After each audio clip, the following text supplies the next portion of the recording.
জাতিকে বলে জানাচ্ছি, জেল বলে ভাবি না, শেল বলে ভাবি না। যতক্ষণ পর্যন্ত দেহে শ্বাস আছে ততক্ষণ পর্যন্ত হাদিসের অনুবাদ করবো ইনশাআল্লাহ। এই দেশের মাটিতে যদি হিন্দু কথা বলতে পারে, এই দেশের মাটিতে যদি ইহুদি কথা বলতে পারে, এই দেশের মাটিতে যদি খ্রিস্টান কথা বলতে পারে, আমি আব্দুল রাজ্জাক এই দেশের মাটিতে হাদিসের অনুবাদ করতে পারি। আমি এই দেশের মাটিতে হাদিসের অনুবাদ করতে পারি। দেশবাসী জেনে রাখো, দেশ শ্বাস থাকাকালীন অনুবাদ করবই করব। দেশ দেহে শ্বাস থাকাকালীন অনুবাদ করবই করব। নবী বলেছেন, আলী ছাড়বে না কোনো ছবি মূর্তি, সবকে ভেঙে খান খান করে দাও। তুমি ছাড়বে না কোনো উঁচু কবর, তুমি সবকে ভেঙে সমান করে দাও। মুসলিম জনাব জজ কোর্ট, হাইকোর্টের মালিক জজ সাহেব, আপনাকে বলে রাখছি, আপনি মনে রাখুন, কালকে যদি আমাকে আদালতে দাঁড়াতে হয় তাহলে আমি মুসলিম খুলে আপনার সামনে অনুবাদ করে দেখাবো। আপনার কোনো পথ থাকবে না, আপনাকে লিখতে হবে আদেশ দাতার ফাঁসি ঘোষণা করা হলো আর অনুবাদকের আজীবন জেল ঘোষণা করা হলো। আমি 1 নম্বর আসামি নই। 1 নম্বর আসামি হচ্ছেন মোহাম্মদ সাল্লাল্লাহু আলাইহি সাল্লাম।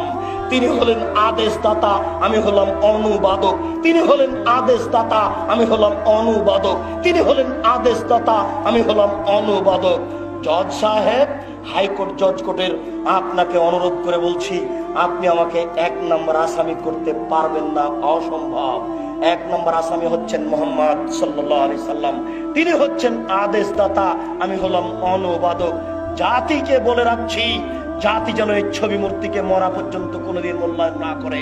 যারা করে তারা মুনাফেক মুসলমান। ছবি মূর্তি মূল্যায়ন করার জিনিস নয়, এটা হচ্ছে একটা শিরকি নীতি। আপনাকে ত্যাগ করতে হবে। প্রতিপালক তুমি বড় দয়াবান, তুমি বড় রহমান, তুমি বড় ক্ষমাবান।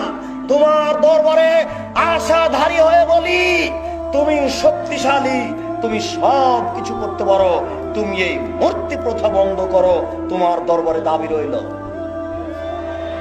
এই গভীর রাতে তোমার দরবারে আরো দাবি, এই দেশের যারা মারা গেছে, যেসব মুসলিম নরনারী মারা গেছে, তুমি তাদের কবরের শাস্তি মাফ করো, আল্লাহুম্মা আমিন। যারা আমরা অসুস্থ, বাড়িতে হাসপাতালে আছি, তুমি তাদের আরোগ্য দান করো, আল্লাহুম্মা আমিন। আমরা যারা বেঁচে আছি, তুমি তাদেরকে শিরক মুক্ত জীবন গড়ার তৌফিক দান করো, আল্লাহুম্মা আমিন। তুমি আমাদেরকে এই আহলে হাদিস আন্দোলনের ছায়াতলে থেকে কোরআন এবং সহিহ হাদিস অনুযায়ী চলার তৌফিক দান করো, আল্লাহুম্মা আমিন। তুমি আমাদেরকে তোমার নবী মুহাম্মদ